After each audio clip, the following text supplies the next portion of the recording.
Hi, I'm Shannon, owner of Pahrump Early Learning Academy, where we are more than just childcare. Hi, I'm Monique Mitchell with KPVM Television. My children attend Pella and they love it. The curriculum they have is pretty amazing, and my children learn what they need at their level. Not only are the children learning, they're having fun, and that's what matters. I like Pella.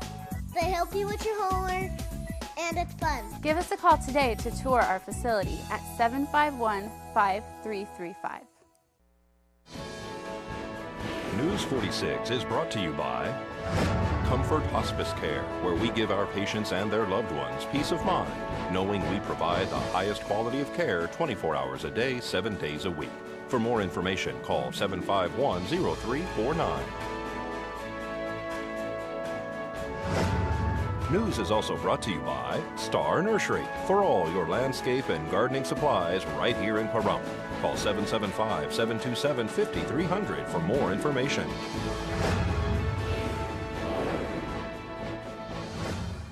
Tonight on News 46, you're invited to the community Thanksgiving dinner.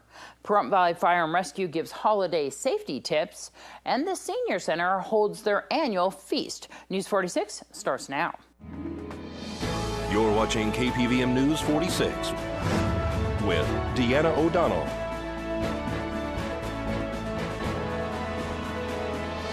News 46, local coverage you can count on. Good evening. It's Wednesday, November 26, 2014. I'm Deanna O'Donnell for News 46. The Holiday Task Force is at it again. If you think you have a lot of cooking to do tomorrow, can you imagine cooking for almost 1,300 people? Volunteers have spent months in the making getting ready for tomorrow's dinner. They're expecting 1,000 to attend the event at Nye Communities Coalition and have about 300 home deliveries. We spoke to Billy Orem to find out more. Probably around, we figure 800 to 900 people. Last year it was 800. And we also have, we deliver to the homebound. They can't get out. And that runs around 300 people. So it's big now. Linda DeMayo's coordinating the homebound deliveries now? Yes, she is. And how many on your crew is actually getting these meals together? Well, inside the kitchen here, we have about 15, and they do a tremendous job. You know. They're going to have a turkey dinner with all the fixings. All the fixings. We're going to have mashed potatoes, sweet potatoes, gravy, stuffing. Who's going to be entertaining the crew? That'll be Dave Yoder, and he'll be here, and you don't want to miss him because he's great. And so the whole community is invited to this event. Yes, it is. We started out with, the homeless and then homebound too, and now it's grown into a community affair, and we love it. It all begins at 1 p.m.? 1 p.m.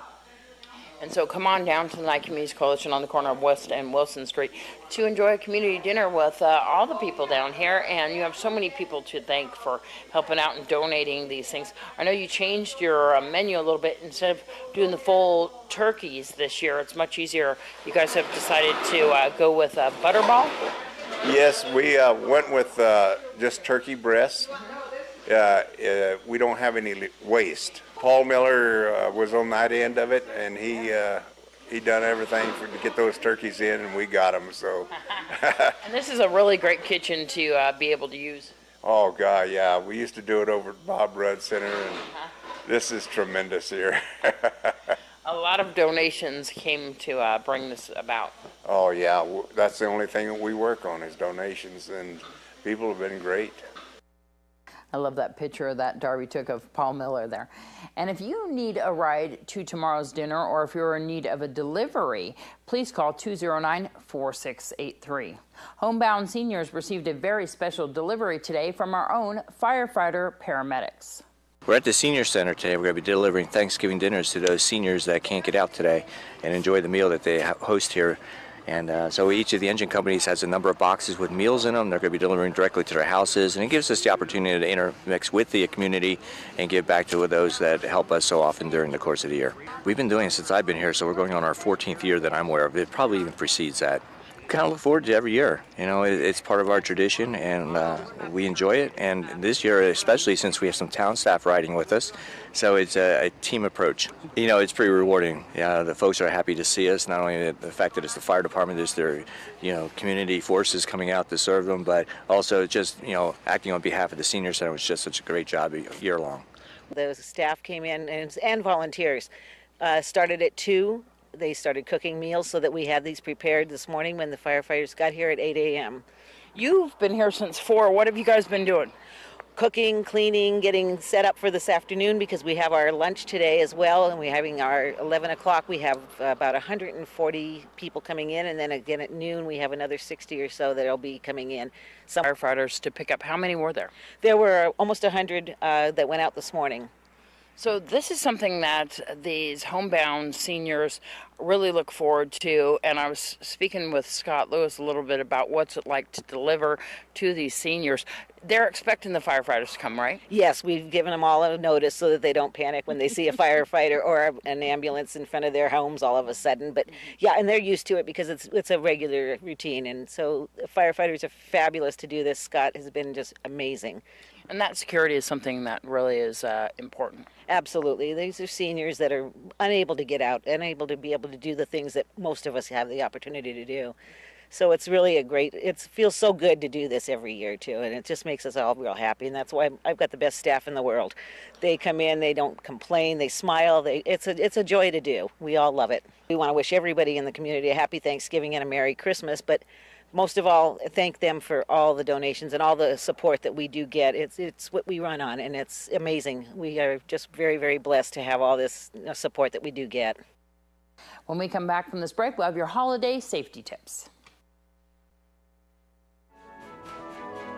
This portion of the news is brought to you by Inspiration Senior Living, where we provide affordable elegance to Pahrump area seniors. Give us a call at 751-2300 and make an appointment to tour our community. Welcome back to News 46. Lieutenant Steve Moody from Pahrump Valley Farm Rescue has some holiday safety tips. Most of our problems with holidays is obviously tomorrow's Thanksgiving is the cooking fires. The deep fat fryers with the turkeys, deep frying the turkeys. Make sure that you read the instructions, make sure you follow. There's videos out there, make sure the turkey's not frozen, make sure it's dried off, and make sure your oil is at the correct temperature before you dump the turkey into the oil. That's a big thing. You're also dealing with propane. Be careful with dealing with the propane. We get a lot of propane emergencies like that, leaking tanks, stuff like that. And then just common sense, grease fire, stuff like that. Make sure if you have a ABC extinguisher in your kitchen. So some of the things that you're looking at for Thanksgiving and some of this cooking during the holidays is people tend to drink a little bit and they're not watching the stove as much. I hear you guys have some stove fires during those times when people have left things unattended. Yeah, a lot of times we have a fire within the stove, within the appliance. Just keep the door shut. Don't open the door just keep it shut. Try to shut this oven off, and then call us, and then we can help you remove, unplug, lock out, tag out, safe, everything with that, and then make sure that we can ventilate your house and that hopefully your holidays aren't ruined on that. What should a person do if a pan catches on fire while they're cooking and they have a grease fire? What's the proper way to handle that? Proper way is put a lid over it, or some baking soda, sprinkle some baking soda over the grease. Don't add water, stuff like that. Or remove the grease and take it outside in the pot or the pan or pot, whatever you have. And then also, is there a certain way that you should be putting the lid on? Because I heard that you should do it so it's facing away from you. Yeah, actually, put it away from you because you don't want that. If that oil or anything splashes on you, you're going to have a burn with the oil and stuff. So make sure you just put the lid on nice and easy, and then try not to splash the oil and try not to burn yourself. When in doubt, if it's dangerous or anything like that, immediately call 911. Don't delay notification. That's a big thing out here. Don't delay notification. We can get there. If everything's good, if you have the fire out, we'll help you ventilate your house, get all the smoke out, and everything's fine. And we'd rather have that than not call us and then call us 5-10 minutes later when your kitchen's on fire, and then it totally ruins everything. Because people try to put out their own fires, don't they, all the time? They do, and it's okay if it's manageable, but the problem is it gets so out of control so quickly that they delay notification is a huge thing with us. Call us, you can always cancel us, or we can always just show up and you say, oh, I was cooking, everything's fine, dandy, and we're done. Okay, that'd be great. And we'll have more tips next week. When someone experiences a heart attack in the community and arrives at the hospital, there are well-organized practices to help reopen blocked arteries. But what happens when a patient has a heart attack while hospitalized for unrelated health problems? A new study examined whether those patients also receive quick and efficient care for their heart attack. This health tip is brought to you by Desert View Hospital and Mountain Valley Physicians Group. Don't put your health on hold. We have time for you. Call us to schedule your appointment. 775-751-7100.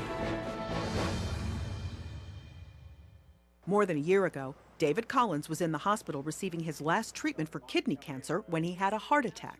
It really didn't make any sense to me to start with. Why was I having a heart attack and I was in the hospital? His physician, Dr. Michael Young, shows David the type of blockages that were found in his heart. Right there, you see that blockage? If there is a complete blockage and there is no blood getting to that part of the heart, that is an ST elevation myocardial infarction or a heart attack, also known as STEMI. Inpatient STEMIs occur at a higher rate than we have previously thought. Doctors George Stouffer and Prashant Kaul, along with their colleagues from the University of North Carolina, examined data from patients who experienced STEMIs at 303 California hospitals during a 4-year period. About 95% of the patients had their heart attack outside the hospital. 5% had a heart attack while hospitalized for a non-heart-related problem. For patients who have a heart attack outside of the hospital, there's a very well organized and finely tuned protocol now for taking care of patients like this. That includes using medications and a balloon or stent to open the blocked artery. Patients who have inpatient STEMI are unlikely to receive interventional treatment. They received interventional therapy or balloon angioplasty only 20% of the time. They are generally older patients, they're sicker patients, they were less likely to go home, and they were more than 3 times likely to die. We need to look at those systems for patients who have a heart attack in the hospital and take those patients who will truly benefit from treatment and get them treated in a rapid manner. David, a busy farmer, is now back on the job, feeling much better and thankful. I'm glad that it happened the way it did because I had some blockages in other places. Now that I've got that fixed, I just feel better physically than I've felt in a long time. Catherine Dolph, The JAMA Report. Study authors say those experiencing a heart attack in the hospital were also more likely to be women. People protesting the Ferguson, Missouri grand jury decision took to the streets in cities across the U.S. for a second day Tuesday, showing that the racially charged case has inflamed tensions thousands of miles from the predominantly black St. Louis suburb. Peaceful demonstrators marched in Seattle and Albuquerque and disrupted traffic in St. Louis and Cleveland. Rallies also formed in Michigan, Maine, Georgia, Wisconsin, and other states. The Brown family has spoken out about Michael Brown's stepfather's comments, which urged protesters to burn this mother effer down and burn this blank down after hearing the controversial grand jury decision. They stated that it was said in anger and that he didn't mean it. Millions of dollars of damage have been done to businesses and lives destroyed by the violence. Michael Brown's father's approach was much different than his stepfather in that he pleaded with the crowds before the riots, saying that destroying property is not the answer. One person was injured in an accident on Highway 160 this afternoon. This accident report is brought to you by Half Price Lawyers, located on the corner of Mason and 160. Call 775-400-0000. A two-vehicle accident occurred this afternoon on Oxbow on Highway 160. Pahrump Valley Fire and Rescue, Nye County Sheriff's deputies, and Nevada Highway Patrol all arrived on scene. We spoke to Fire Chief Scott Lewis. Dispatch for a report of a motor vehicle accident in front of Carl's Jr. on Highway 160. Upon arrival, we found a 2-car MVA. One of the occupants was still in the vehicle. Assessment revealed that they wanted to transport to the hospital. There was no medical or physical entrapment. Medic 2 is in the process of transporting one. One person was transported from the white minivan to Desert View Hospital with injuries sustained as a result of this accident. Nevada Highway Patrol is investigating. This is Deanna O'Donnell for News 46. We'll have your entertainment this week right after the break.